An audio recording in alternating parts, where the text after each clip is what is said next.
नमस्कार.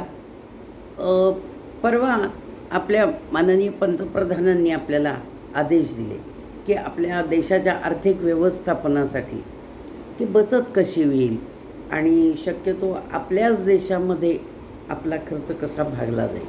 तर त्यांनी काय सांगितलं, की पेट्रोलचा खर्च कमी करा, सार्वजनिक वाहनातून जावा, एका गाडीतून जितकी जास्तीत जास्त घरातली माणसं जाता येतील तशी जावा, वर्क फ्रॉम होम करा, शाळासुद्धा आता काहीतरी ऑनलाईन करायला सांगितले आहेत.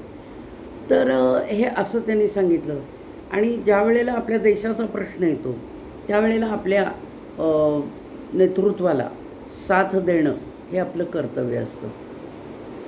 पण त्यातून कशा गमती-जमती घडत जातात. तर बघा, अ, आता गाड्या सगळ्या मग पार्किंगमध्ये. तर एका मुलानं काय केलं, वडील गेले सायकलवरनं, कोण सायकलवरून जाते, कोण चालत जाते, नाहीतर भाजीला कसं लगेच गाडी, लगेच किल्ली, कुठे आहे गाडी, गाडीची किल्ली कुठं आहे, अमकं तमकं, लगेच गाडी पाहिजे भाजी आणायला सुद्धा. तर आता काय, चालत जातात, सायकलवरनं जातात, भाजी आणतात, सगळी कामं सुरू आहे. मग एका मुलानं काय केलं, एक 16-17 वर्षाचा असेल मुलगा घरात. तर वडील काय ऑफिसला सायकलवरनं गेले वाटतं. सगळ्या जुन्या सायकली निघाल्या, ते तेल पाणी करून त्याचं स्वच्छता झाली आणि सायकलचा वापर सुरू झाला. मग वडील आता परवा जजसुद्धा सायकलवरनं गेलेले दाखवलं परवा व्हिडिओमध्ये, की जज्जांनीसुद्धा म्हणजे आदेश पाळलेले आहेत, सायकलवरनं जज गेले. तर तसं लोकांनी पण भरपूर सहकार्य, मोदीजींच्या आदेशाला भरपूर सहकार्य आहे लोकांचं. तर ते मुलानं काय केलं, आता तो अल्लड 17-18 वर्षाचा मुलगा, त्यानं वडील आपलं गाडी ठेवून गेलेत वाटतं, आपण जरा गाडीवरनं फेरफटका मारून यावा, कारण तो रोज सायकलवरनं जात होता. तर गाडी घेतली आणि गेला फिरवायला. तर गाडी फिरवता फिरवता कुठेतरी बंद पडली वाटतं. त्याला वाटलं काहीतरी पेट्रोल संपलं असेल म्हणून तो पेट्रोल पंपावर घेऊन गेला आणि त्या कर्मचाऱ्याला म्हणाला, गाडीमध्ये पेट्रोल घाल बाबा, पटकन घाल पेट्रोल.